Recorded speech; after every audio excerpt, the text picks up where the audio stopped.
फिर से लेकर आ चुके हैं आप लोगों के लिए शाम की सभी ताज़ा और बड़ी खबरें। एक एक कर आपको सारी खबरों की जानकारी देंगे आज देश दुनिया में क्या कुछ हो रहा है। दरअसल सबसे पहली जो बिग ब्रेकिंग न्यूज़ आ रही है आप लोग बता दें, किसान नेता का बड़ा ऐलान, कहा 15 तारीख से बीजेपी का विरोध शुरू। जी हाँ, हर कहीं बीजेपी का विरोध होगा, इसके बारे में आपको विस्तार से बताएंगे। वहीं पर दूसरी बिग ब्रेकिंग हम आपको बताएंगे, जी उत्तराखंड में घेर लिया शिक्षा मंत्री को, जी लोगों ने दौड़ाया उल्टे पैर, इसके बारे में भी आपको बताएंगे। वहीं पर पूरे देश भर में आप लोग बता दें किसानों की यात्रा शुरू, आप लोग बता दें कहा खट्टर की तरह हाल करेंगे। जी हाँ, हर एक भाजपाई का खट्टर की तरह हाल होगा, इसके बारे में भी आपको विस्तार से बताएंगे। वहीं पर अगली बिग ब्रेकिंग में हम आपको बताएंगे, जी अन्नान मुल्ला बोले एनआरसी के बाद पीएम मोदी की ये दूसरी सबसे बड़ी गलती। जी हाँ, किसान कानून ये जो है यहाँ पर मोदी की सबसे बड़ी हार का कारण बनेगा, इसके बारे में भी आपको विस्तार से बताएंगे। वहीं पर अगली बिग ब्रेकिंग में हम आपको बताएंगे, जी तेजस्वी यादव भड़के नीतीश पर, कहा बीजेपी और नीतीश की लड़ाई में पूरा बिहार बर्बाद हो रहा है, इसके बारे में भी आपको विस्तार से बताएंगे। वहीं पर अगली बिग ब्रेकिंग में हम आपको बताएंगे, जी आज सुप्रीम कोर्ट में सुनवाई, किसानों का साफ फैसला, कहा सरकार ये कानून लाई थी, सरकार ही वापस लेगी, हम तो नहीं जाने वाले सुप्रीम कोर्ट, इसके बारे में भी आपको विस्तार से बताएंगे। वहीं पर अगली बिग ब्रेकिंग में हम आपको बताएंगे, जी कांग्रेस ने घेरा बीजेपी को, कहा फिलहाल बीजेपी अपनी बातों से भाग रही है। जी इस देश के किसान के ऊपर अपना काला कानून थोपने की कोशिश कर रही है, इसके बारे में भी आपको विस्तार से बताएंगे। वहीं पर अगली बिग ब्रेकिंग में हम आपको बताएंगे, जी दरअसल दोस्तों आप लोग बता दें मोदी सरकार के ऊपर उठने लगी हैं उंगलियां। जी दरअसल खट्टर की रैली में पैसे देकर गांव वालों को तो शामिल नहीं किया, लेकिन जो भीड़ लाई गई थी वो बसों और आप लोग बता दें बसों और टैक्सी में भर भर कर लोगों को पैसे देकर लाया गया, यानी कि वो बीजेपी समर्थक थे जो कि खट्टर की महापंचायत रैली में आने वाले थे, इसीलिए जो गांव के लोग थे उनको शामिल नहीं किया। इसी के लिए गांव वालों का गुस्सा फूटा कि एक तरफ तो किसान वहां परेशान हो रहा है और तुम यहां पर झूठे किसान लाके रैलियां कर रहे हो, इसीलिए खट्टर की तोड़फोड़ हुई है, इसका बड़ा खुलासा हुआ है, इसके बारे में भी आपको विस्तार से बताएंगे।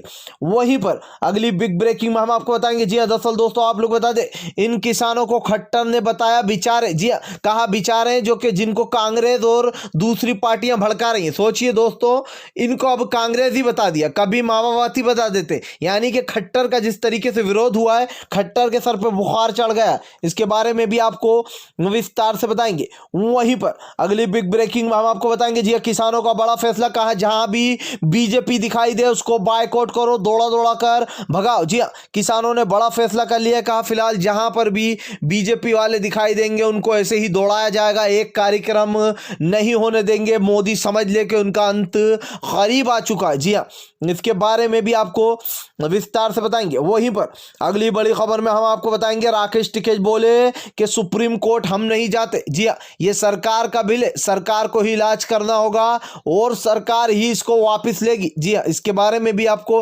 विस्तार से बताएंगे।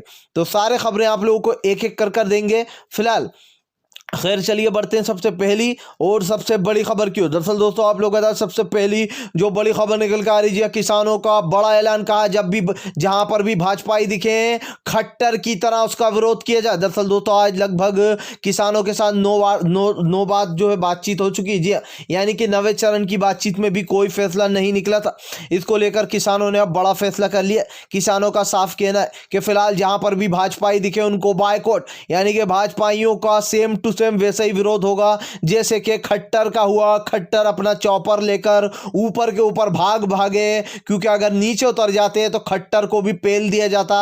वहां के किसान उस वक्त बहुत ही ज्यादा गुस्से में थे और किसानों ने यह फैसला कर दिया कि फिलहाल भाजपाइयों का कोई भी कार्यक्रम नहीं होने देंगे, जहां भी भाजपाई नजर आएंगे उनको दौड़ाया जाएगा, रगेदा जाएगा और उनको जो यहां पर जमकर लथाड़ा भी जाएगा। फिलहाल खैर चलिए हम बढ़ते हैं एक और अगली बिग ब्रेकिंग की तरफ। बता दें आप लोगों को अगली जो बड़ी खबर निकल कर आ रही है, जी राकेश टिकैत का बड़ा ऐलान, कहा फिलहाल पैसों में देकर बसों और टैक्सी में भरकर लाए गए थे लोग। दरअसल दोस्तों जिस गांव में यह कार्यक्रम रखा गया था महापंचायत, ये इसलिए रखा गया था ताकि देश की जनता को टीवी पर दिखा सके ये गोदी मीडिया झूठा कि देखिए कितने सारे किसान जो है वो इस किसान काले कानून के समर्थन में, उन्हें पैसे दे देकर टैक्सी और बसों में भर के लाया गया और जिस गांव का यह मामला था उस गांव के किसानों को शामिल नहीं किया गया ताकि ताकि ये विरोध न कर दे। इसीलिए किसानों ने सोचा कि झूठे किसान जो ये लोग पैसों से बनाकर लाए हैं और ये बताना चाह रहे हैं टीवियों पर कि देखो किसान समर्थन में, उसको लेकर किसान भड़क गए और जो खट्टर के काफिले पर जमकर हमला बोला और खट्टर को वहां से दौड़ा दौड़ा कर भगा दिया। जी हाँ, हद तो ये हो गई कि वहां की सारी कुर्सियां, स्टेज, सब कुछ तोड़ डाला किसानों ने। और जबकि वहां पर 8 से 10 हजार पुलिसकर्मी तैनात थे, उसके बावजूद भी आंसू गैस के गोले, लाठीचार्ज कुछ नहीं उखाड़ पाई किसानों ने,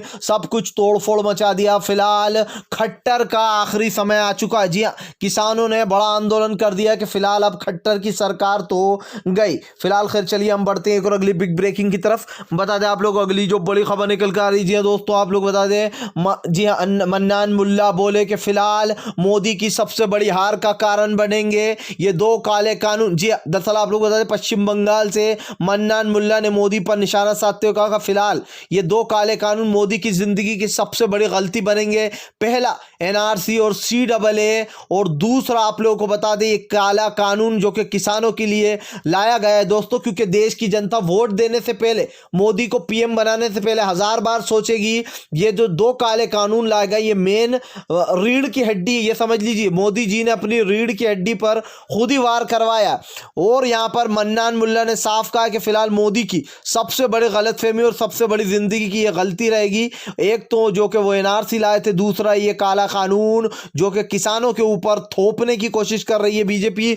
झूठे किसान ला रही है बसों ट्रैक्टरों में भरकर और उनको किसान बताने की कोशिश की पा रही है, लेकिन अफसोस कि वो ये सब कुछ कर नहीं पा रही क्योंकि गांव वालों का विरोध इतना बढ़ चुका है कि उधर जो है वहां पर हाईवे पर किसान बैठे, तो इधर जो गांव में किसान है वो दौड़ा दौड़ा कर भगा रहा है इन लोगों को और कोई कार्यक्रम नहीं करने दे रहा है।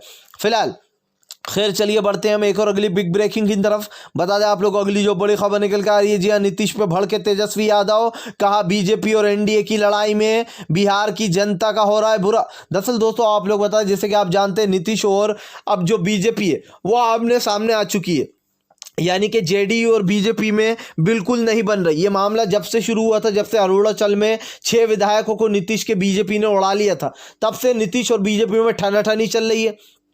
अब ऐसे में तेजस्वी यादव ने निशाना साधते हुए कहा कि फिलहाल हमारे बिहार बर्बाद हो रहा है इन दोनों की लड़ाई में, क्योंकि बिहार की कुछ उन्नति नहीं हो रही है। 17 लाख नौकरियां देने का वादा करा था नीतीश ने, जी हाँ, और इस तरीके से उन लोगों को ना ही नौकरी मिली इस देश के युवा को, ना ही जो वादे किए गए थे बीजेपी ने जो वादे किए थे मिलकर, आप लोग बताते उसमें से एक भी वादा अभी पूरा नहीं किया है। और ऐसे में बिहार बर्बाद हो रहा है। तेजस्वी यादव का कहना है फिलहाल आने वाले समय में आपको पता चल जाएगा कि ये सरकार कितने दिन चलने वाली है। जी हाँ, क्योंकि बीजेपी और एनडीए तो आपस में ही भिड़ रही है। तेजस्वी यादव ने यह भी बोला कि बीजेपी ने जो है नीतीश को पूरी तरीके से कमजोर कर लिया, या फिर यूं कह ले कि नीतीश को पूरी तरीके से ओवरटेक कर लिया है, क्योंकि नीतीश की जो अब के दोस्तों सरकार है वो काफी कमजोर है, उनके पास इतना बहुमत नहीं है, इसलिए बीजेपी उन पर हावी पड़ रही है।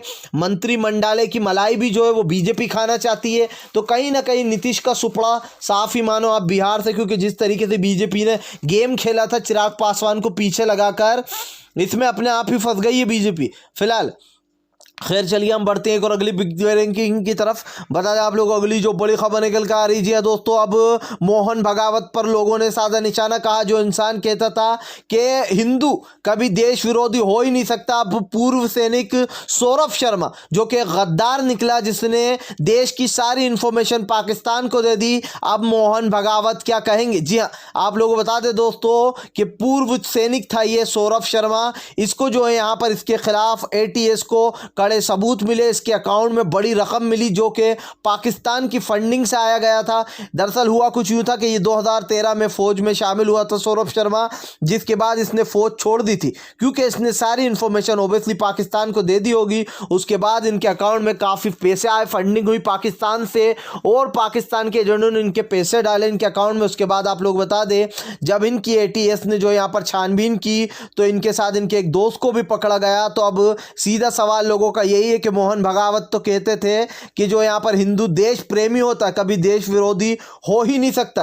अब आप समझ गए होंगे सौरभ शर्मा किसका नाम है, मुसलमानों का नाम तो सौरभ शर्मा होता नहीं है।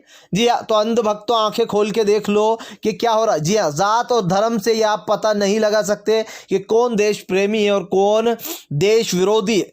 वही मोदी जी की बात याद आ जाती है कि मैं कपड़े देखकर पहचान लेता हूं कि इंसान कौन सा है, कौन से धर्म का है। भाई मोदी जी खुद ही नहीं पहचान पा रहे हैं अपने आप को कपड़े पहनकर कि वो कौन है, तो वो देश की जनता को क्या पहचानेंगे। और इस जैसे मोहन भगावत जैसे लोग जो कि देश को बांटने का काम करते हैं हिंदू मुसलमान में। एक बात याद रखिए, हर समाज में अच्छे लोग भी होते हैं, बुरे लोग भी होते हैं। समाज ये नहीं सिखाता आपको कि इस धर्म का इंसान गलत है या इस धर्म का इंसान सही है। हर जात हर धर्म में अच्छे लोग भी हैं, बुरे लोग भी हैं। फिलहाल खैर चलिए हम बढ़ते हैं एक और अगली बिग ब्रेकिंग की तरफ। बता दें आप लोगों को अगली जो बड़ी खबर निकल कर आ रही, राकेश टिकैत बोले हम तो नहीं जाने वाले सुप्रीम कोर्ट। जी हाँ, जो ये मरज लाया है वही इसका इलाज भी करेगा। दरअसल आप लोग बता दें, राकेश टिकैत का सीधा जवाब है, उनका कहना फिलहाल ये बिल सरकार लाई है तो सरकार ही वापस लेगी, हम कोर्ट नहीं जाएंगे। जी हाँ, दरअसल दोस्तों सरकार ने पिछली वार्ता की जो 9वें चरण की बैठक हुई थी उसमें जानबूझकर सरकार जो है ये सारा खेल जो है वो सुप्रीम कोर्ट में खेलना चाह रही थी, क्योंकि कृषि मंत्री ने साफ साफ मना कर दिया कि हम तो इस काले कानून को वापस नहीं लेंगे, संशोधन पे बात करेंगे, और अगर आपको ऐसा है तो आप सुप्रीम कोर्ट जा सकते हो। क्यों भाई, आप इतने महायती हो गए, आपको किसानों की इतनी फिक्र पड़ गई कि आप सडनली सामने से ये ऑफर दे रहा हो कि आप जो है सुप्रीम कोर्ट जाकर ये कर सकते हो। तो सोचिए दोस्तों, सुप्रीम कोर्ट के जरिए ही तो बीजेपी सारे खेल खेलती है। बीजेपी के खेल ही सारे मोर्चे खत्म कराने के सुप्रीम कोर्ट से होते हैं। याद होगा आपको एनआरसी सीएए का मामला, किस तरीके से अंधभक्त जो सुप्रीम कोर्ट में याचिकाएं लेकर पहुंचे थे 100 से भी ज्यादा कि रोड को खाली कराया जाए। अब जो है ऐसा ही किसान आंदोलन के साथ हो रहा है। सभी अंधभक्त जो हैं वो याचिकाएं लेकर पहुंचे हैं, जो बीजेपी के ही लोग होते हैं, उनको जानबूझकर बोला जाता है कि दूसरे लोगों को परेशानी हो रही है, वो परेशानी किसी और को नहीं बीजेपी के लोगों को होती है। जो अंधभक्त होते हैं वही याचिका लेकर पहुंच जाते हैं। और एक सवाल इनका हमेशा यही रहता है कि हमें परेशानी हो रही है, 10 और रोड पड़े वहां से चले जाओ, और परेशानी होगी, अगर परेशानी हो रही है तो बीजेपी को जाके समझाओ, ना कि किसानों के ऊपर ठीकरा फोड़ो कि इनकी वजह से हमें परेशानी हो रही है। बीजेपी अभी मान जाए, अभी ये तीनों काले कानून वापस ले ले, किसान हट जाएगा रोड से। आप जो थोप रहा हो ये ऊपर जाकर किसानों के, कि किसान सड़क पर बैठा हुआ है, किसकी वजह से सड़क पर बैठा हुआ है? किसान तो राजभवन जाना चाहता है, किसान तो दिल्ली का घेराव करना चाहता है, उसको जाने दो, अपने आप रोड खाली हो जाएगा। लेकिन जिस तरीके से तानाशाही वाली सरकार, दोस्तों हम 400 साल पीछे चले गए। जी हाँ, जब लोगों को बोलने नहीं दिया जाता था, उनकी आवाज दबाई जाती थी, आज एक और हिटलर पैदा हो गया। जी हाँ, और उनका नाम है श्री पीएम नरेंद्र मोदी, क्योंकि ऐसे ही हालात हो गए। इस देश में किसी को आवाज खोलने नहीं दी जा रही है, बोलने नहीं दिया जा रहा है। कोई बोलता है तो उसके खिलाफ एफआईआर दर्ज हो जाती है, इसे पुलिस में डाल दिया था। कुछ भी जो है यहाँ पर अंडशन चीजें करी जा रही हैं इस देश में। फिलहाल राकेश टिकैत का साफ कहना है कि हम तो नहीं जाएंगे, सरकार ही ये चीज लाई और सरकार से ही इसका इलाज कराएंगे। सरकार ने बोला था कि हम 15 लाख रुपए डालेंगे, डाले क्या? तो सरकार भले ही बोले कि हम ये काला बिल वापस नहीं लेंगे, सरकार को लेना होगा और हम ये जो है बिल काला वापस करा कर ही जाने वाले। जी हाँ, भले ही पार्लियामेंट के लिए रुकने पड़े, क्योंकि अभी जो यहाँ पर बिल भी पारित होगा। आप देखेंगे कि जो यहाँ पर बजट है देश का वो आएगा, तब तो सत्र लगेगी, उसके बाद देखेंगे पार्लियामेंट में कौन कौन हमारे साथ है। फिलहाल खैर चलिए हम बढ़ते हैं सबसे बड़ी खबर की ओर। बता दें अगली जो बड़ी खबर निकल कर आ रही है दोस्तों, अब बीजेपी के, दरअसल आप लोग बता दें जो सरकार बीजेपी से जो लोग जुड़े हैं पंजाब के, अब वो इस मोर्चे को तोड़ने की कोशिश कर रहे हैं। जी हाँ, दरअसल आप लोग बताते हैं हरजीत नेता जो कि एक बीजेपी का नेता है, हरजीत पंजाबी है, और वो किसानों के इस आंदोलन को तोड़ने की कोशिश कर रहा है। तो किसानों ने अपील की है कि इस जैसे नेता का पर नालत मलामत भेजते हैं हम लोग, और इस पर विश्वास ना किया जाए, ये किसानों में फूट डालने की कोशिश करेगा। बीजेपी का आदमी है, बीजेपी के लिए काम कर रहा है। जी और इसने कई बार कहा है कि हम फिलहाल किसानों को भड़का रहे हैं लोग। एक तरफ तो दोस्तों सोचिए पंजाब के शेर यहां पर आकर धरने दे रहे हैं, वहीं दूसरी तरफ ये पंजाब का होने के बावजूद भी हरजीत जो है बीजेपी का साथ दे रहा है। किसी ने सच ही कहा है कि कभी कभी पैसों के आगे लोगों को इंसानियत नहीं दिखाई देती है। जी हाँ, पैसों की चमक आंखों में घुस पड़ती है। फिलहाल खैर चलिए बढ़ते हैं हम एक और अगली बिग ब्रेकिंग की तरफ।